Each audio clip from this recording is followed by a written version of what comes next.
Shalom Jemaat Tuhan, saya Amel. Dalam beberapa menit ke depan, saya akan memberikan beberapa informasi mengenai program dan acara yang akan tayang di Galilean Network.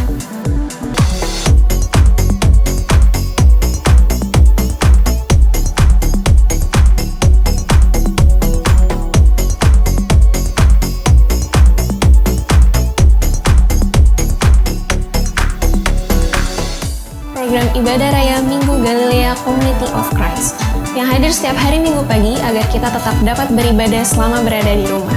Tayang setiap hari Minggu pukul 9 pagi waktu Indonesia Barat. Bagi Bapak, Ibu, Saudara yang rindu memberikan persembahan dapat kirim melalui nomor rekening yang tertera di layar Anda. Bagi setiap jemaat Tuhan yang membutuhkan dukungan doa serta pelayanan konseling dapat menghubungi nomor telepon yang tertera di layar Anda. Demikian informasi untuk hari ini. Selamat mengikuti ibadah. Tuhan Yesus memberkati. Haleluya, shalom. Mari berikan kemuliaan buat Tuhan kita. Haleluya. Pagi hari ini kita bersyukur kita ada lagi bisa berjumpa di hari Minggu untuk beribadah. Walaupun mungkin kita berada di rumah kita ataupun di mana saudara berada, tapi biar Roh Kudus Allah ada berserta kita. Bersama Galilea Community of Christ, mari sama-sama kita mau tinggikan, agungkan Dia. Sebab kita umat-umat yang diberkati Tuhan, amin. Sedang jemaat Tuhan yang di rumah bisa bangkit berdiri. Sama-sama kita mau nyatakan pujian ini, aku diberkati. Yeay, ho, ho. Terima kasih Tuhan buat segala berkat-Mu buat hidup kami. Yeay. Kasih setiamu nyata bagiku, hikmat kebajikan tersedia bagiku. Oh, oh, oh. Sebab Allah sanggup limpahkan segalanya, dan anugerahnya sangat besar bagiku. Aku diberkati, aku dilimpahi, karena Allah sanggup untuk menyediakan.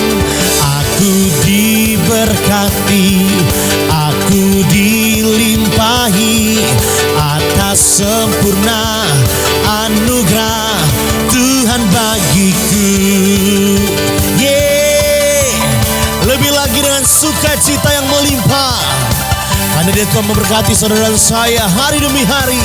Sing, kasih setiamu, kasih setiamu nyata bagiku, hikmat kebajikan tersedia bagiku. Oh, oh, oh. Sebab Allah sanggup limpahkan segalanya,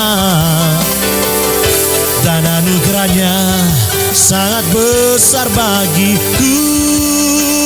One, two. Aku diberkati, aku dilimpahi, karena Allah sanggup untuk menyediakan.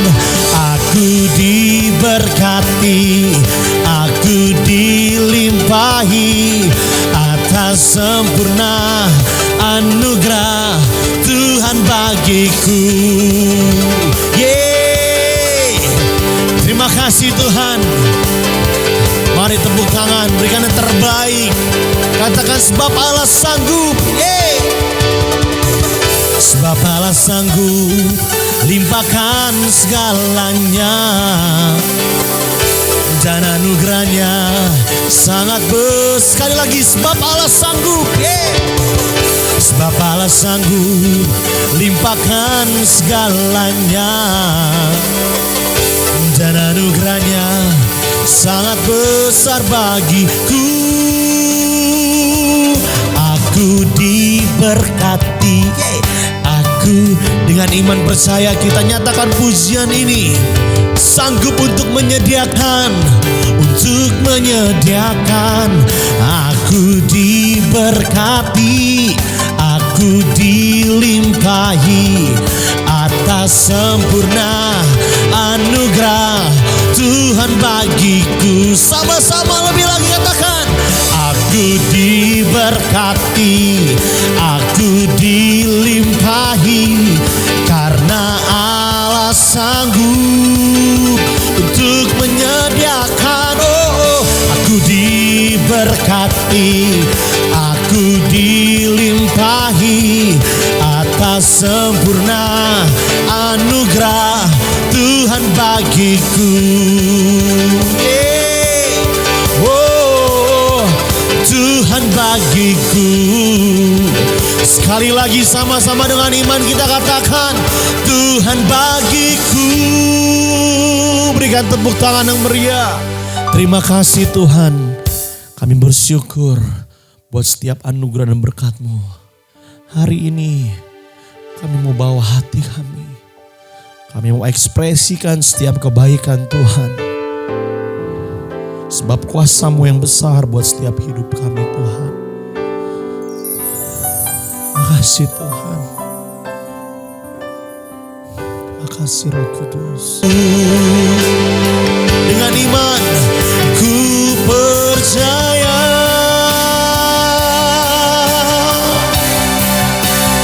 Kau bekerja mendatangkan kebaikan di hidupku. Nyatakan dengan imanmu, ku percaya, ku percaya. Kau bekerja, oh Jesus, mendatangkan kebaikan, mendatangkan kebaikan.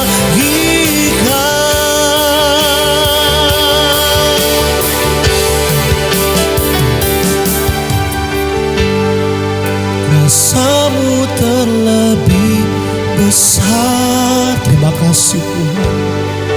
Tuhanku terlebih besar. Biar ini menjadi pengakuan kami.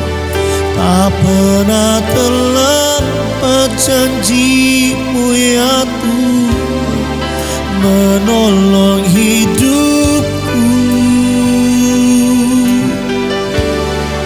Kuasa-Mu terlebih besar.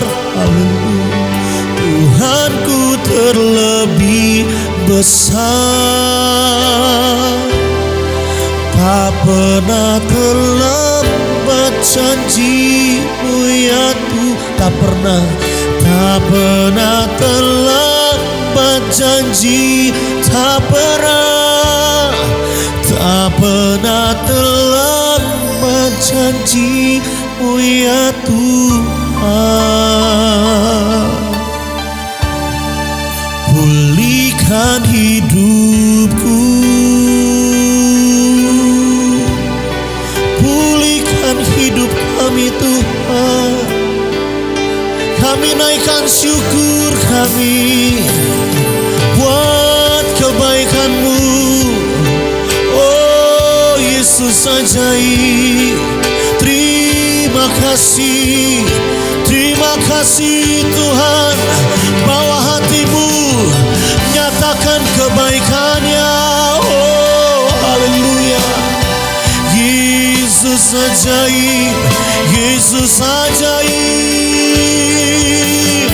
Haleluya, haleluya, haleluya, haleluya. When Jesus take you, we worship you. Hallelujah, hallelujah, hallelujah. Oh Jesus, Jesus. Makasih Tuhan. Hati kami siap Tuhan. Hati kami siap dengar firman-Mu. Tapi biarlah terus kami mau tinggikan Engkau. Segala oh Lord, oh Lord our God. Oh Lord, oh Lord our God. berikan tepuk tangan yang meriah. Haleluya, haleluya. Terima kasih Tuhan. Bapa dalam surga, kami mengucap syukur dan berterima kasih karena Engkau memang Bapa kami yang sangat baik, teramat baik bagi kami. Bahkan Engkau telah menganugerahkan anak-Mu yang tunggal, supaya setiap orang yang percaya kepadanya tidak binasa, melainkan memperoleh hidup yang kekal. Dia telah datang ke dalam dunia ini, menanggung semua dosa kesalahan kami. Di atas kayu salib, Ia menggantikan posisi kami, orang berdosa. Dia orang benar. Dia tidak mengenal dosa. Di dalam Dia tidak ada dosa. Tetapi Dia menjadi berdosa karena kami, orang-orang berdosa. Dia menggantikan posisi kami, orang benar menjadi berdosa. Sedangkan kita orang berdosa, digantikan posisi kita. Sehingga hari ini, Dia yang telah menerima dosa kita, menggantikan posisi kita, memberikan kebenarannya buat kita. Sehingga hari ini kita semua menjadi orang-orang yang benar di hadapan Allah. Dan Daud berkata, berbahagialah orang yang dibenarkan bukan karena perbuatannya. Haleluya. Hari ini kami mau datang ke hadirat-Mu, sujud menyembah di hadapan-Mu. Kami mau duduk diam untuk menerima bagian yang terbaik yang tidak pernah akan diambil daripada kami. Kami percaya ketika kami mendengarkan firman-Mu, firman-Mu akan menguatkan kami, menggubahkan kami di dalam nama Tuhan Yesus. Setiap yang percaya, sama-sama kita katakan, amin, amin, haleluya. Shalom, selamat berjumpa kembali dalam siaran online. Walaupun saya tetap dari jauh, tak pernah berhenti saya selalu berdoa buat siapapun juga yang mengikuti acara ibadah online di hari Minggu yang indah ini. Bahwa engkau selalu baik-baik saja dan sehat-sehat. Seperti juga jiwamu baik-baik dan sehat-sehat saja. Supaya di pagi yang indah ini, kita bisa bersama-sama mendengarkan firman Tuhan. Anda siap diberkati?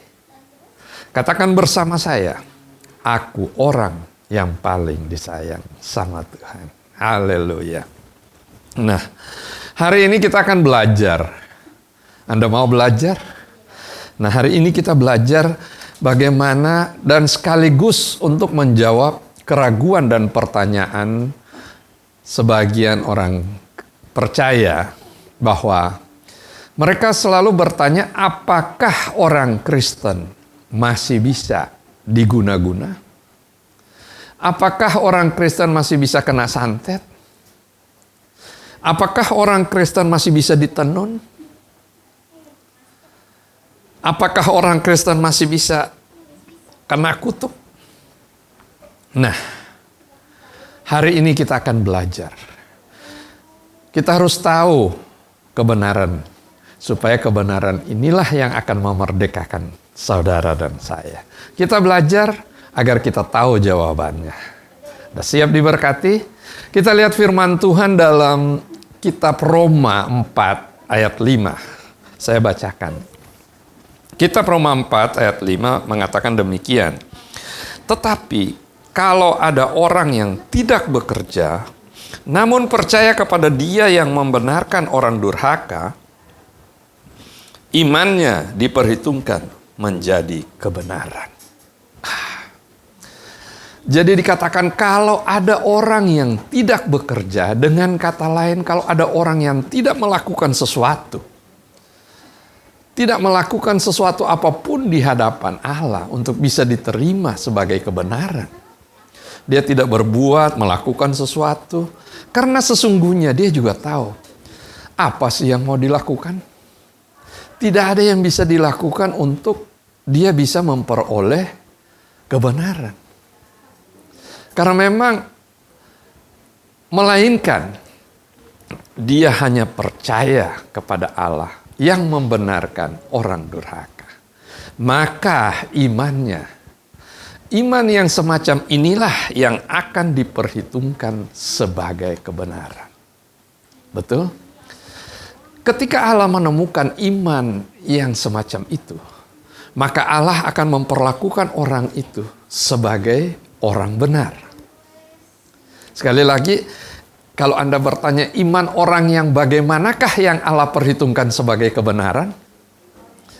Orang yang tidak melakukan sesuatu atau orang yang tidak mengusahakan sesuatu untuk dibenarkan di hadapan Allah, melainkan hanya percaya kepada Allah yang membenarkan orang durhaka. Jadi memang inti kekristenan yang paling utama adalah percaya. Sederhana, satu kata, percaya. Nah, banyak orang berpikir bahwa Allah hanya membenarkan orang yang taat kepada Allah. Betul? Nah, kalau demikian halnya maka kita tidak perlu iman dong. Tidak perlu iman kepada Allah yang membenarkan orang durhaka. Sekarang pertanyaan saya sebaliknya, bagaimana caranya sehingga Allah yang kudus bisa-bisanya membenarkan orang durhaka? Atau bagaimana caranya Allah bisa melakukan hal yang demikian? Allah membenarkan orang durhaka? Apakah iya? Tentu saja Allah pasti punya sesuatu, dasar yang benar, dasar yang kuat, sehingga Allah bisa berbuat demikian. Kalau begitu apa dong dasarnya sehingga Allah bisa membenarkan orang durhaka? Jawabannya sederhana. Dasarnya adalah kayu salib. Kenapa? Karena di atas kayu salib, Allah yang kudus menanggung semua dosa kita di tubuh anaknya. Yesus yang tidak berdosa. Yesus yang benar.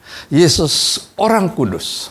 Dan ketika Yesus menerima dosa kita, Yesus menjadi orang berdosa. Yesus menjadi orang berdosa, apakah dia berbuat dosa? Tidak. Nah, ketika Allah melihat dosa kita di tubuhnya anaknya, Allah menghukum semua dosa kita di tubuh anaknya. Satu kali untuk selama-lamanya. Dan karena Allah sudah menghukum semua dosa kita di tubuh anaknya, maka Allah tidak lagi menghukum dosa kita di tubuh kita. Jadi jawabannya sederhana, karena Allah sudah menghukum dosa kita di tubuh anaknya di atas kayu salib. Sehingga Allah tidak bisa menghukum lagi dosa kita di tubuh kita. Sehingga hari ini, semua orang yang percaya kepada Yesus, Allah berkata demikian, kamu orang benar, bukan karena perbuatanmu, tetapi karena apa yang sudah Yesus lakukan di atas kayu salib. Ketika Allah melihat kita, Allah tidak lagi melihat kita sebagaimana kita sebagai orang berdosa. Tetapi ketika Allah melihat kita, Allah melihat kebenaran, keindahan, kekudusan Yesus yang ada di dalam kita. Sebab kita telah dibungkus oleh kemuliaan Yesus. Sehingga Allah memandang seperti Allah memandang anaknya. Selanjutnya di Roma 4 ayat 6 sampai 8 dikatakan begini. Sampai-sampai Daud menggambarkannya luar biasa. Bahwa seperti juga Daud menyebut, berbahagialah orang yang dibenarkan Allah bukan berdasarkan perbuatannya. Berbahagialah orang yang diampuni pelanggaran-pelanggarannya dan ditutupi dosa-dosanya. Berbahagialah manusia yang kesalahannya tidak diperhitungkan Tuhan kepadanya. Haleluya. Jadi Daud menyebut, berbahagialah orang yang dibenarkan Allah, bukan karena berdasarkan perbuatannya.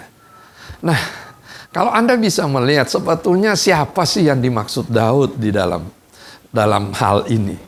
Apa yang Daud bisa menggambarkan betapa bahagianya orang yang dibenarkan. Siapa yang Daud maksudkan di sini? Yaitu saudara dan saya. Daud berbicara tentang kita. Bagaimana Daud bisa menggambarkan, dia mengilustrasikannya. Di sini Daud mengatakan yang pertama, berbahagialah orang yang diampuni pelanggaran-pelanggarannya dan ditutupi dosa-dosanya. Berbahagialah manusia yang kesalahannya tidak diperhitungkan Tuhan kepadanya. Jadi, tahukah Anda, ketika kita berbuat sesuatu, mungkin saja di dalam hidup ini, Daud berkata, kita adalah orang yang berbahagia karena dosa kita diampuni. Dulu, sekarang, dan selama-lamanya. Kemudian orang akan berkata, waduh, kalau begitu, kalau semudah itukah Tuhan mengampuni dosa kita? Nanti kalau demikian orang akan mudah dong berbuat seenak-enaknya. Kan gampang. Berbuat aja, habis itu kan tinggal minta ampun. Habis itu kan nanti diampunin. Emangnya seperti itu? Wah, apakah hal ini akan seperti demikian?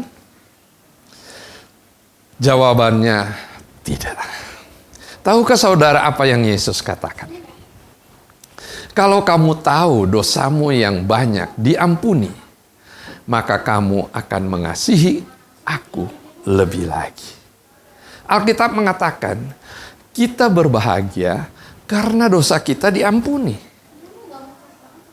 Yang kedua, dikatakan oleh Daud, berbahagialah manusia yang kesalahannya tidak diperhitungkan Tuhan kepadanya. Betul? Jadi kalau kita berbuat salah, Allah tidak memperhitungkan kesalahan kita. Apakah Allah berubah menjadi Allah yang lunak? Emangnya Allah udah begitu baik kok? Orang bersalah aja kok nggak diperhitungkan salahnya? Tidak. Satu-satunya alasan kenapa Allah tidak lagi memperhitungkan kesalahan kita, karena Allah sudah memperhitungkan semua kesalahan kita dan semua dosa kita sudah dihukum. Semua kesalahan dan dosa telah dihukum di tubuh anaknya, Yesus. Itu sebabnya Allah tidak mungkin menghukum lagi untuk kedua kalinya. Jadi, betapa berbahagialah Anda, saudara dan saya. Itu yang Daud menggambarkan. Nah, kemudian kalau begitu apa bagian kita yang harus selalu kita lakukan? Bagian kita adalah selalu kembali kepada kayu salib. Selalu ingatkan diri kita tentang apa yang telah terjadi di atas kayu salib. Apakah ini akan menghasilkan kehidupan yang seenak-enaknya? Tidak. Kalau kita selalu ingat, kita bisa membayangkan, merenungkan bagaimana penderitaan Yesus menanggung semua dosa kita di atas kayu salib. Renungkan. Kita hayati. Saya percaya. Kita tidak akan berbuat lagi. Sebab percaya sesuatu yang benar akan menghasilkan hidup yang benar. Jadi kita harus selalu positive thinking. Kalau kita hidup dengan positive thinking, hidup kita pasti akan benar. Betul? Nah, inilah kebenaran yang harus kita tahu.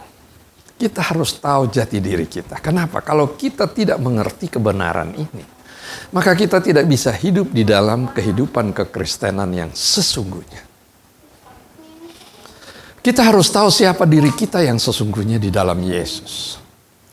Kita harus tahu apa yang Tuhan telah berikan buat kita di dalam Yesus. Kita harus tahu terlebih dahulu siapa diri kita sebelum kita melakukan sesuatu. Kita harus tahu jati diri kita sebagai seorang Kristen. Terkadang memang namanya juga manusia. Terkadang kita juga bisa berbuat salah, betul?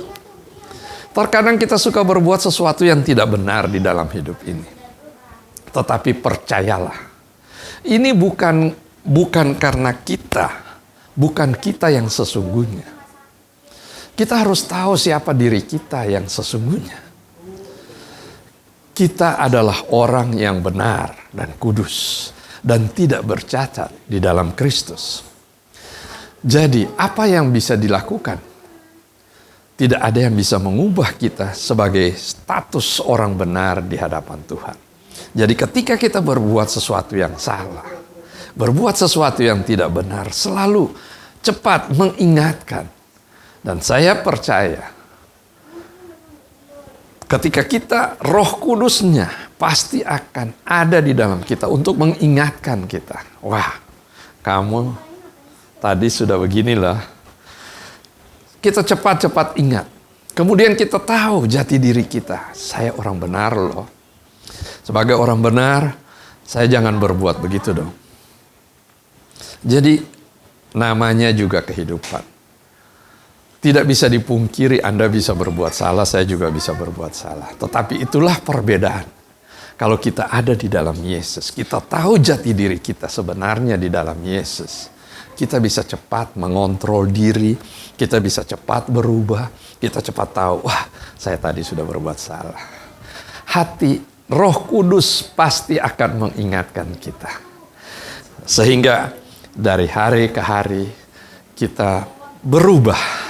Berbuah, melatih diri kita menjadi lebih baik.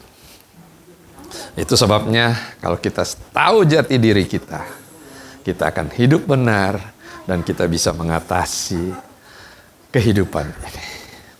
Nah, salah satu hal yang paling berbahaya di dalam kekristenan itu adalah kalau kita justru mengukur keberadaan kita di dalam Kristus berdasarkan performan kita. Kebenaran kita bukan berdasarkan performan kita, tetapi berdasarkan performan Yesus. Keberadaan kita di dalam Kristus mengatakan bahwa kita adalah orang yang benar, kudus, dan tidak bercelah. Nah, seperti tadi yang saya udah bilang bahwa supaya Roh Kudus tetap mengontrol, memberitahukan kita akan status, supaya keberadaan kita itu kita tahu bahwa kita adalah orang yang dibenarkan bukan karena perbuatan. Jadi jangan mengukur performan kita berdasarkan performan kita lagi, tetapi kita mengukur performan kita berdasarkan performannya Yesus. Dan tahukah Anda? Kalau Anda menempatkan diri sebagai orang yang dibenarkan, yang ada di dalam Yesus, maka ketika Tuhan melihat diri kita, Tuhan tidak lagi melihat kita seperti diri kita melihat diri kita sendiri, orang yang masih berdosa ini. Itu sebabnya betapa pentingnya, khususnya kita melihat diri kita, khususnya di dalam menghadapi peperangan rohani. Begitu banyak cobaan yang akan datang di dalam hidup kita. Kita harus tahu bahwa kita ini sudah ada di dalam Yesus. Sebab kalau kita tidak tahu hal ini, sehingga kita cuma akan menjadi ketakutan. Waduh, nanti kalau kita berperang, si iblis gimana nih? Nanti gua diganggu nih, nanti saya begini dong, nanti saya begini dong. Ini sebetulnya akan membuat menjadi satu hal yang seharusnya tidak perlu terjadi. Kenapa? Sebab kalau saja kita yang tahu jati diri dan kita yang ada di dalam Yesus, buat apa kita mesti khawatir mikir yang gitu-gituan? Buang-buang waktu. Yang pasti yang kita harus lakukan adalah fokus, percaya dalam Dia. Yesus, Tuhan adalah juru selamat. Selesai. Tuhan yang akan mengatasi iblis tidak akan bisa mengganggu saudara dan saya. Yang percaya bisa katakan amin. Haleluya. Yesus adalah sumber kekuatan. Apa yang harus kita lakukan? Kalau Tuhan ada di pihak kita, maka tidak ada satupun musuh yang bisa mendekat kepada kita. Betul? Jadi betapa pentingnya kita melihat diri kita sendiri sama ketika Allah melihat kita yang ada di dalam Kristus. Nah, di dalam Alkitab ada sebuah cerita tentang seseorang yang bernama Balak. Balak adalah raja Moab. Ketika bangsa Israel keluar dari tanah Mesir, tiba di Moab, berkemah di Moab, raja Moab menjadi ketakutan. Nah, kita bisa baca di dalam Bilangan 22 ayat 1 sampai 6. Kemudian berangkatlah orang Israel dan berkemah di dataran Moab, di daerah seberang Sungai Yordan dan Jericho. Balak bin Siffor melihat segala yang dilakukan Israel kepada orang Amori, maka sangat gentarlah orang Moab terhadap bangsa itu karena jumlahnya banyak. Lalu muak dan takutlah orang Moab karena orang Israel. Lalu berkatalah orang Moab kepada para tua-tua Midian, tentu saja laskar besar ini akan membabat habis segala sesuatu yang di sekeliling kita, seperti lembu membabat habis tumbuh-tumbuhan hijau di padang. Adapun pada waktu itu, Balak bin Siffor menjadi raja Moab. Raja ini mengirim utusan kepada Bileam bin Peor dan Petor yang di tepi sungai Efrat ke negeri teman-teman sebangsanya untuk memanggil dia dengan pesan, ketahuilah, ada suatu bangsa keluar dari Mesir, sungguh sampai tertutup permukaan bumi olehnya, dan mereka sedang berkemah di depanku. Karena itu datanglah dan kutuk bangsa itu bagiku, sebab mereka lebih kuat daripadaku. Mungkin aku sanggup mengalahkannya dengan menghalaunya dari negeri ini, sebab aku tahu siapa yang kau berkati, dia peroleh berkat, dan siapa yang kau kutuk, dia kena kutuk. Jadi waktu itu bangsa Israel ketika mereka keluar dari tanah Mesir, mereka berkemah di daerah Moab, di seberang sungai Yordan. Raja Moab yang bernama Balak menjadi sangat takut. Balak melihat begitu banyak orang Israel yang berkumpul di depan dia, dia jadi ketakutan. Kemudian dia merekrut tukang tenun, tukang santet yang terkenal yang bernama Bileam. Sebab Bileam ini punya reputasi yang sangat baik ya. Siapa yang diberkati akan menerima berkat. Siapa yang dikutuk oleh Bileam, ia akan kena kutuk. Dia termasuk orang yang terkenal hebat. Makanya Moab mengundang Bileam supaya Bileam bisa mengutuk bangsa Israel. Itu yang dipikirkan oleh si Moab. Singkat cerita, kalau kita membaca di Bilangan 23, ketika Bileam tiba menghadap kepada Balak, kemudian Balak mengajak Bileam untuk melihat perkemahan bangsa Israel dari 3 tempat yang berbeda. Dan di waktu Bileam mau mengutuk bangsa Israel dari ketiga tempat yang berbeda ini, Tuhan menaruh perkataan berkat di dalam mulutnya Bileam. Kita bisa melihat bagaimana Tuhan bisa mengubah kutuk menjadi berkat. Yang pertama, Balak membawa Bileam ke bukit Baal. Balak memperlihatkan perkemahan bangsa Israel kepada Bileam dari atas bukit Baal. Dia memperlihatkan perkemahannya. Kemudian Balak berkata kepada Bileam, kutuklah bangsa itu bagiku. Kemudian Bileam mau mengutuk bangsa itu. Ketika Bileam mau mengutuk bangsa itu, Tuhan menaruh perkataan berkat di dalam mulutnya Bileam. Seperti kita bisa lihat di dalam Bilangan 23 ayat 8 dikatakan demikian. Bagaimanakah aku menjerapah yang tidak diserapah Allah? Bagaimanakah aku mengutuk yang tidak dikutuk Allah? Wow. Kemudian malah Balak marah. Apa-apaan nih? Kamu saya panggil untuk mengutuk, bukan memberkati. Waduh. Si Balak marah sama Bileam. Soalnya dia suruh kutuk, malah Bileam memberkati.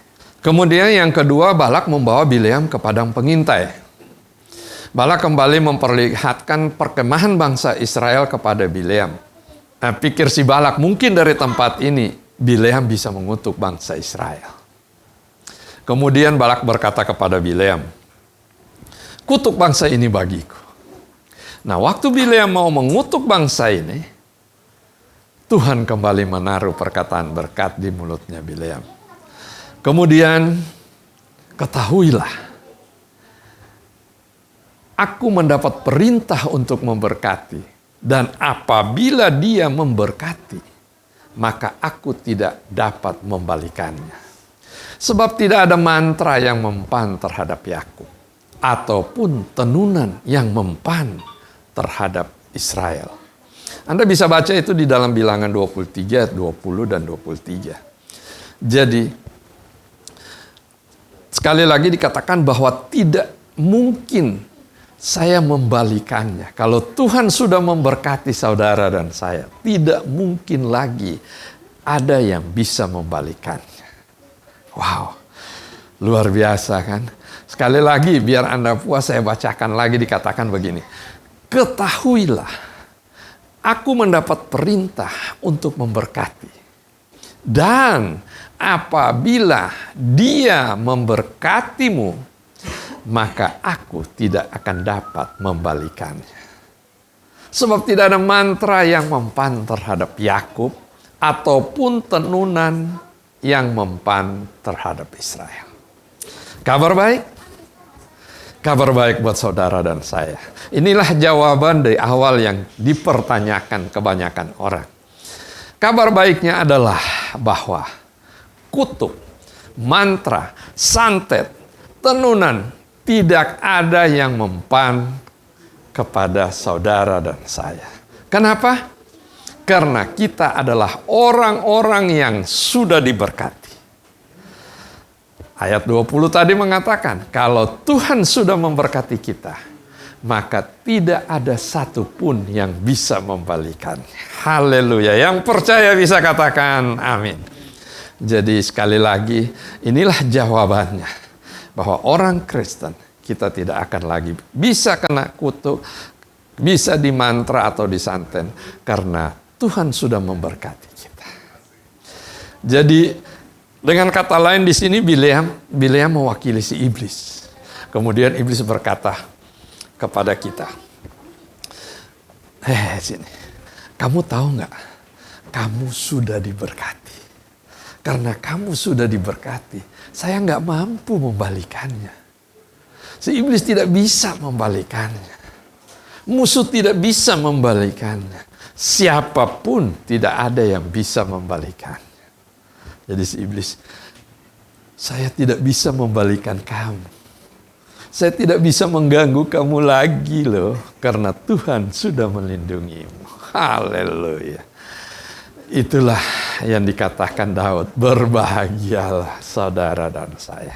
Nah, kalau ada orang yang suka membicarakan saudara, membicarakan sesuatu yang jahat, yang seakan-akan mau menjatuhkan saudara, entah karena mereka iri, atau mereka melihat karirmu yang sedang menanjak naik biasa.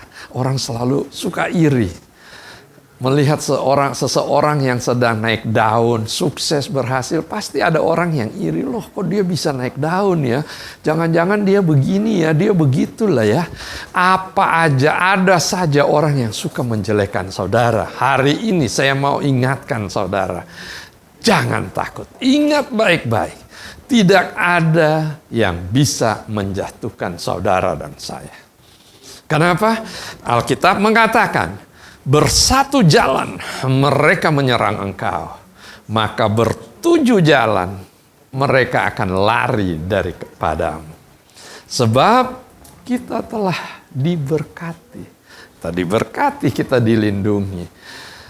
Maka tidak ada yang bisa mengganggu saudara dan saya. Kemudian Balak kembali marah katanya kepada si Bileam.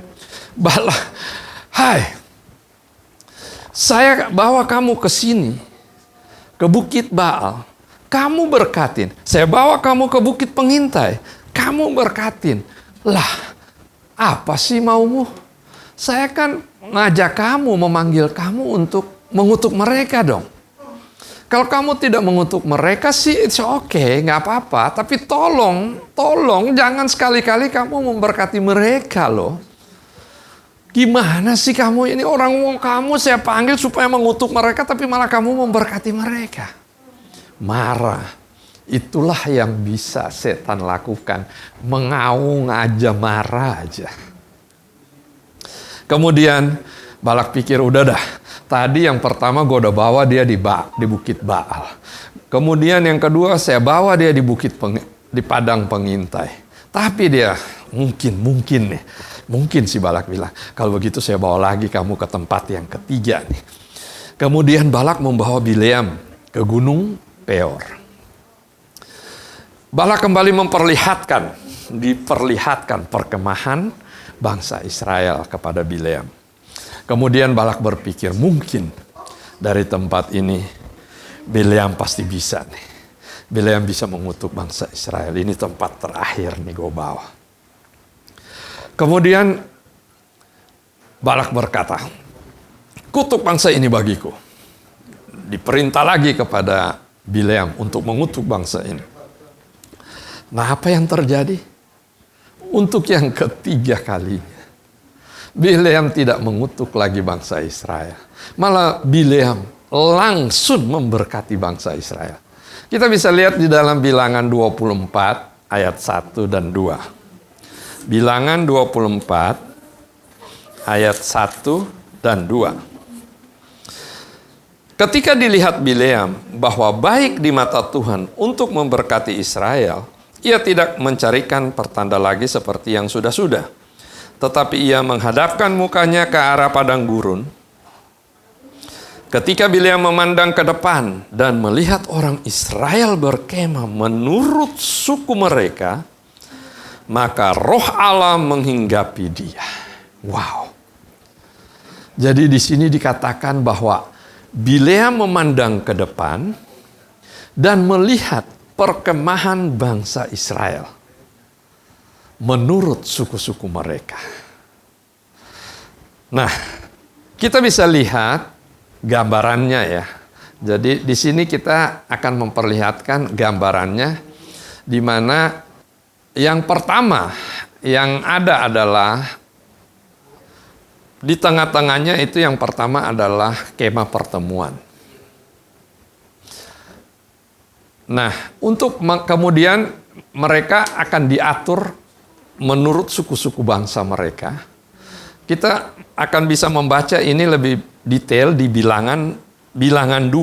Kalau kita baca bilangan 2 secara keseluruhan, di situ akan diceritakan bagaimana caranya Allah mengatur perkemahan bangsa Israel. Setiap kali mereka menyinggahi suatu tempat, mereka akan membentuk perkemahan mereka seperti demikian. Nah, mereka kemudian diatur sesuai penjuru. Barat, timur, utara, selatan. Mereka berkemah menurut suku-suku mereka. Mulai dari, kemudian diatur dari timur, selatan, barat, utara. Mengelilingi kemah pertemuan. Jadi kemah pertemuan di tengah, kemudian dikelilingi dari 4 penjuru. Nah, kita perhatikan baik-baik ya. Setiap detail kemah pertemuan itu sebetulnya di tengah itu adalah menggambarkan tentang Yesus. Nah, pertanyaannya, bentuk apa yang kita lihat dari bentuk perkemahan yang dibuat oleh bangsa Israel ini? Kalau kita melihat bahwa ini disusun berbentuk salib. Ini yang dilihat Bileam dari ketiga tempat. Dengan kata lain Bileam melihat bangsa ini dari sudut pandangnya Allah. Ini yang merupakan gambaran tentang kita yang ada di dalam Yesus. Jadi kita yang ada di dalam Yesus, kita yang ada di dalam kemah pertemuan, kemudian di tengah dikelilingi oleh suku-suku bangsa menurut bangsa yang sudah diatur. Anda bisa baca jelasnya di dalam bilangan 2. Nah, Kalau kita perhatikan bagaimana bentuknya. Ya, kayu salib. Itulah gambaran yang Bileam lihat dari atas. Anda bisa melihat gambarannya ya. Nah, kalau kita perhatikan baik-baik, bangsa Israel ini bukan orang yang sempurna, sama seperti kita. Mereka juga bukan orang-orang yang sempurna. Kalau kita bisa turun mendekat ke perkemahan bangsa Israel, maka kita akan menemukan di sana juga ada orang yang bersungut-sungut, ada yang suka komplain, ada suami istri yang bertengkar, bahkan mungkin ada yang suka ngoceh, ngomong ya biasa ngerumpi lah gitu katakanlah. Jadi banyaklah, mereka samalah seperti manusia kehidupan kita pada umumnya. Tetapi kenyataannya tidak ada kutuk yang bisa datang kepada mereka. Dan kalau ada kutuk justru yang datang kepada mereka, maka Tuhan akan mengubahkan kutuknya menjadi berkat. Luar biasa. Betul? Nah, inilah yang merupakan gambaran kita yang ada di dalam Yesus. Kalau kita ada di dalam Yesus, apa yang terjadi? Anda harus tahu kalau kita ada di dalam Yesus. Kita bisa lihat di dalam Galatia 3 ayat 13 dan 14. Kristus telah menebus kita dari kutuk hukum Taurat dengan jalan menjadi kutuk karena kita. Sebab ada tertulis, terkutuklah orang yang digantung pada kayu salib. Yesus Kristus telah membuat ini supaya di dalam Dia berkat Abraham sampai kepada bangsa-bangsa lain. Sehingga oleh iman kita menerima roh yang telah dijanjikan itu. Haleluya. Nah, kalau saya bertanya lagi kepada saudara, apa bentuk perkemahan bangsa Israel yang dilihat Bileam? Seperti tadi Anda bisa lihat di gambarnya. Apa bentuknya? Bentuknya adalah Yesus disalib. Nah, kalau begitu untuk apa Yesus mati di kayu salib? Untuk menebus kita dari kutuk. Nah, kalau Yesus sudah menebus kita dari kutuknya, apakah kutuknya masih ada? Tidak. Kutuknya akan stop. Tidak ada kutuk yang bisa datang kepada kita. Betul? Sebab Yesus telah mati bagi kita di atas kayu salib untuk menanggung semua kutuknya. Sebab ada tertulis memang di Alkitab bahwa terkutuklah orang yang mati di atas kayu salib. Jadi Yesus sudah menggantikan posisi saudara dan posisi saya. Kita yang seharusnya menanggung kutuknya. Tetapi Yesus telah menggantikan kita. Dia mengambil bagiannya supaya hari ini tidak ada lagi kutuk yang bisa datang kepada saudara. Betul?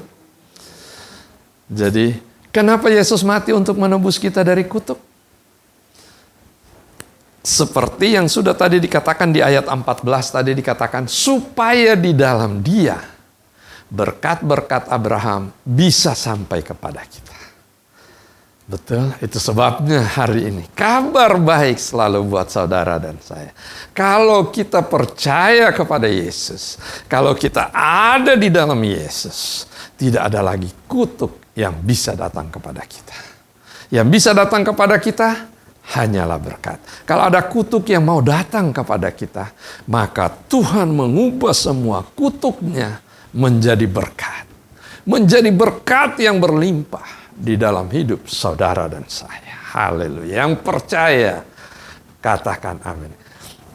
Jadi Yesus telah mati, menanggung kutuknya, supaya kita bisa menerima berkatnya. Kita memang tidak sempurna, tetapi kita tetap diberkati. Kenapa? Karena yang pertama, Allah sudah mengampuni semua pelanggaran dan dosa kita. Betul? Yang kedua, Allah tidak lagi memperhitungkan kesalahan kita. Itu sebabnya Daud berkata, berbahagialah, berbahagialah kita. Berbahagialah kita. Ku berbahagia, yakin teguh, Yesus abadi kepunyaanku. Saya jadi teringat memang lagunya. Daud berkata, berbahagialah kita. Tidak ada kutuk yang bisa datang kepada kita. Hanya berkat yang bisa datang kepada saudara dan saya. Jadi hari ini kita sudah belajar bahwa tidak ada hukumnya lagi bagi orang Kristen untuk bisa disantet. Percayalah, dukun paling malas untuk mensantet orang Kristen. Kenapa? Karena tidak ada yang bisa tembus, tidak lagi mempan.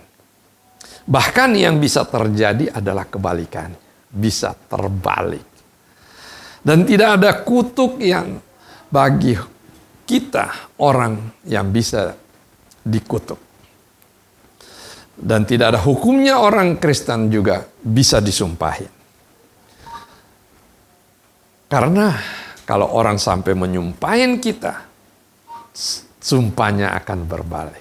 Jadi Anda nggak usah takut. Kalau ada orang yang menyumpahi saudara dan berkata bahwa gua sumpahin lu supaya 7 turunan bangkrut miskin. Anda cukup ketawa. Percaya, Anda boleh ngomong. Balak boleh menyuruh Bileam untuk mengutuk saudara. Tetapi kalau Tuhan sudah memberkatimu, bahwa kutuk yang mereka berikan, Tuhan gantikan, Tuhan ubahkan kutuknya menjadi berkat 7 kali lipat. Dan 7 keturunan Anda diberkati oleh Tuhan. Jadi itulah yang dikatakan Daud, berbahagialah. Sudah belajar sesuatu siang hari ini? Mari kita berdoa. Bapa dalam surga, kami selalu mengucap syukur dan tidak berhentinya kami berdoa bagi Engkau. Karena Engkau memang sungguh sangat baik. Engkau telah memberikan kami kebenaran-Mu. Kebenaran secara cuma-cuma. Yang seharusnya kami tidak layak untuk menerimanya. Tetapi semua ini adalah karena kebaikan-Mu. Engkau berikan kami kebenaran-Mu sebagai hadiah.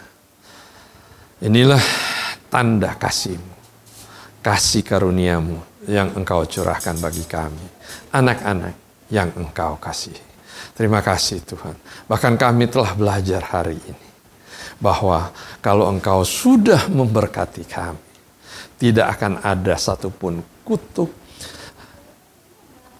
santet, tenun, apapun yang bisa datang kepada saudara. Semuanya akan Engkau balikan. Karena kita sudah menyadari status diri kita, jati diri kita yang ada di dalam Engkau. Kita terbungkus oleh kemuliaan-Mu. Sehingga segala kutuk yang akan datang Engkau balikan oleh kekudusan dan kemuliaan-Mu.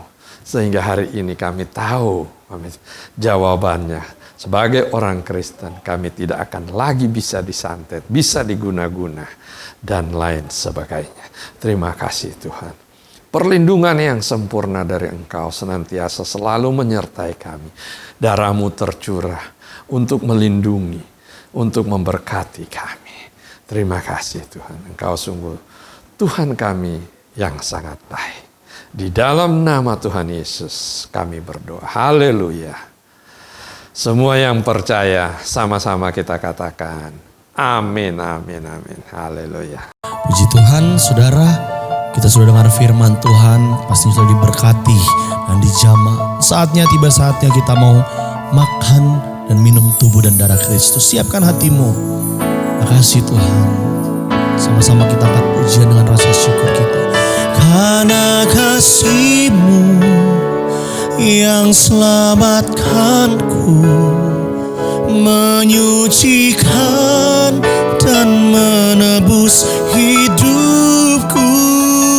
Ku naikkan syukur buat pengorbananmu, Maha Mulia. Oh, karena kasih-Mu yang selamatkanku, menyucikan dan menebus hidupku. Ku naikkan syukur buat pengorbananmu, Maha Mulia dan terindah Kau, Yesus.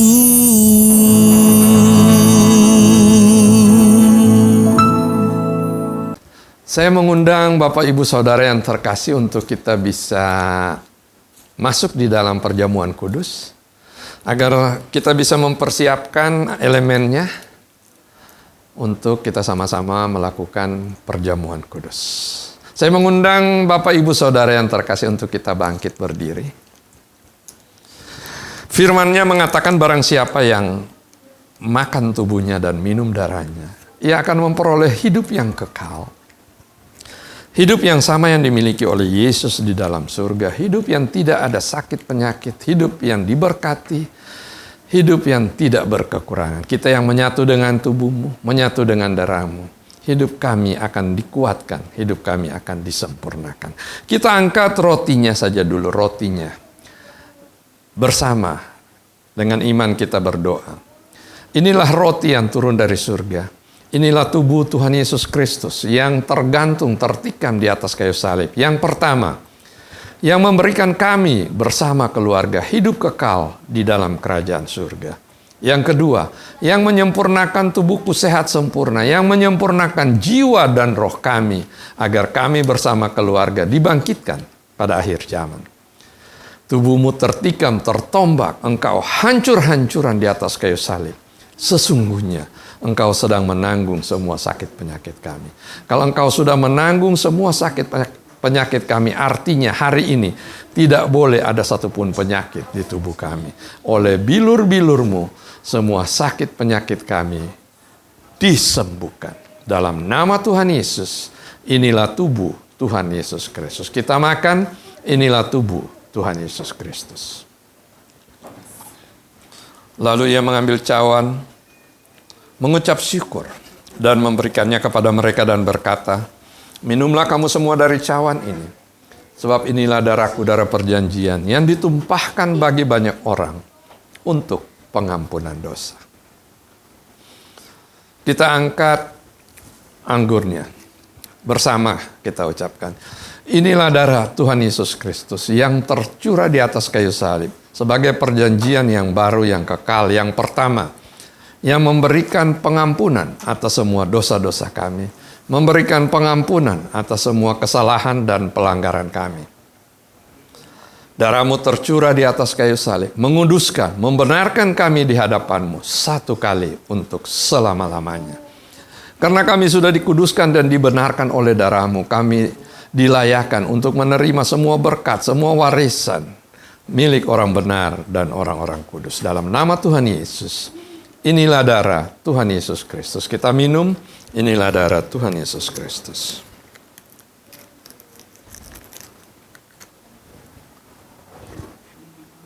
Janji firman Tuhan, ketika kita menyatu dengan tubuh-Mu, menyatu dengan darah-Mu, maka itulah waktu yang terbaik untuk kita memohon, meminta. Kami percaya apapun permohonan-Mu, Tuhan pasti mengabulkan. Nah, gunakan sejenak waktu berdoa.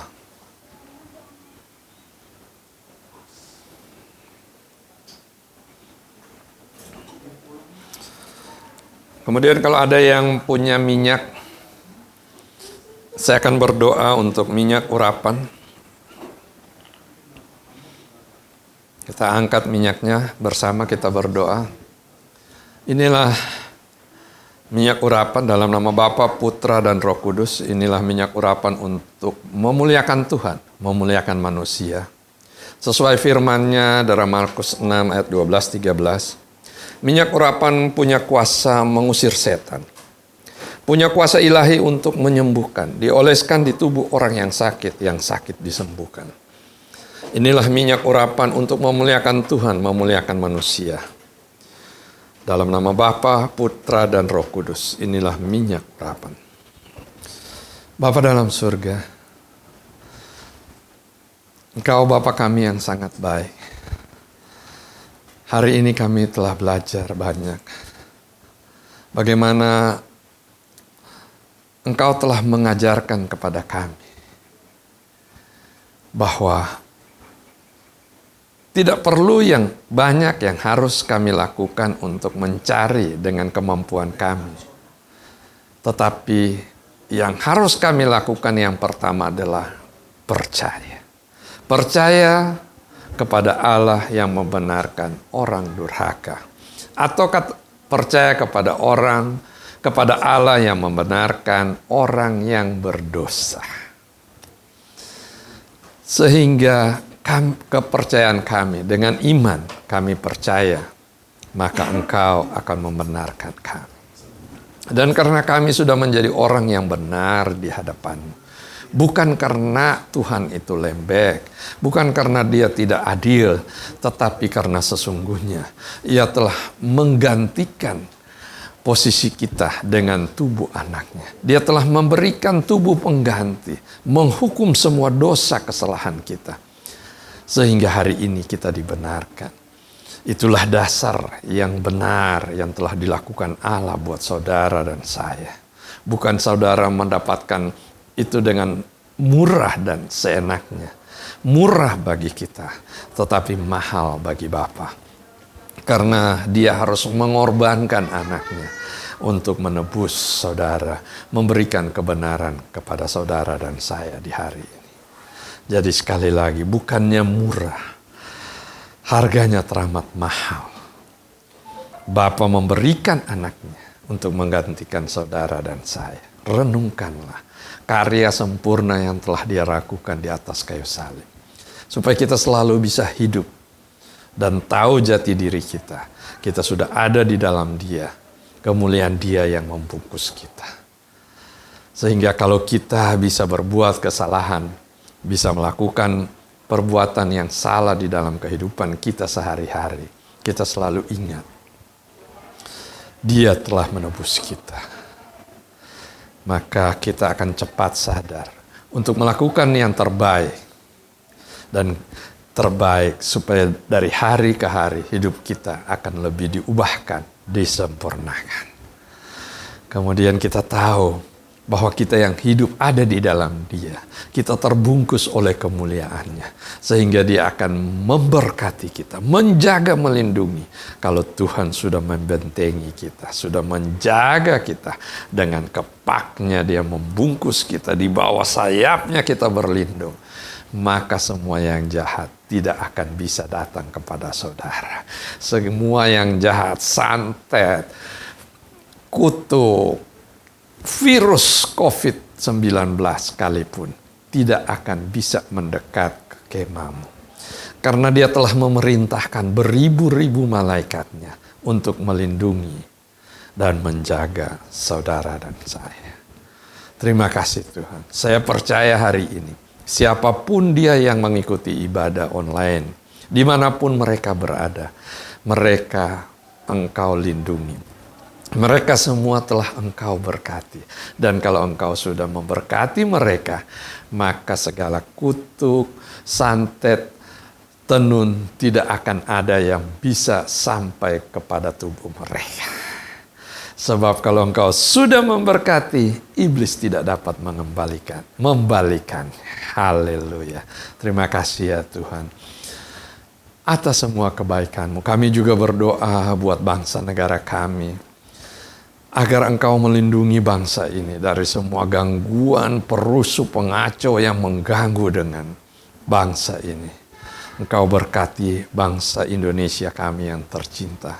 Kami percaya kalau Engkau sudah memberkati bangsa negara ini, Engkau memberikan hikmat dari pimpinan yang tertinggi sampai terendah, maka bangsa Indonesia akan terlindungi. Engkau bungkus dengan kemuliaan, sehingga pengacau, perusuh, pengganggu negara ini tidak akan bisa mengganggu negara ini lagi.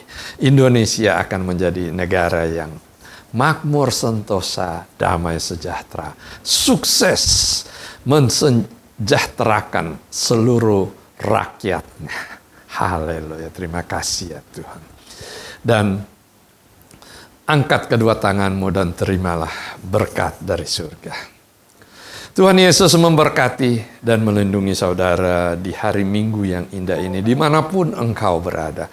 Tuhan Yesus menyinari wajahnya dan memberikan kasih karunia yang tidak pernah terbatas di dalam hidupnya. Tuhan Yesus menghadapkan wajahnya, memberikan damai sejahteranya. Shalom buat keluargamu, shalom buat saudara-saudaramu semua, shalom buat usaha pekerjaan dan karir saudaramu, shalom buat studi anak-anakmu, dan shalom damai sejahtera buat kesehatanmu.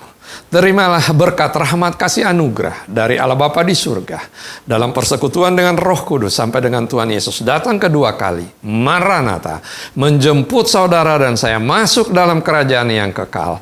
Setiap yang percaya, yang diberkati, sama-sama kita katakan amin. Haleluya, haleluya. Sungguh besar pengorbananmu bagiku, terlalu dalam untuk dimengerti. Sungguh besar,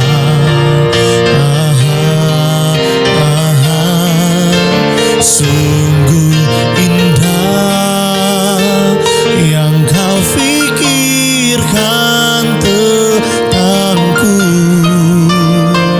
tak terselami bagiku. Sungguh indah, sungguh indah, sungguh indah. Berikan tepuk tangan yang meriah untuk Tuhan. Ibadah kita telah selesai. Selamat hari Minggu. Sampai jumpa di minggu yang datang di jam yang sama. Tuhan Yesus memberkati kita semua. Haleluya.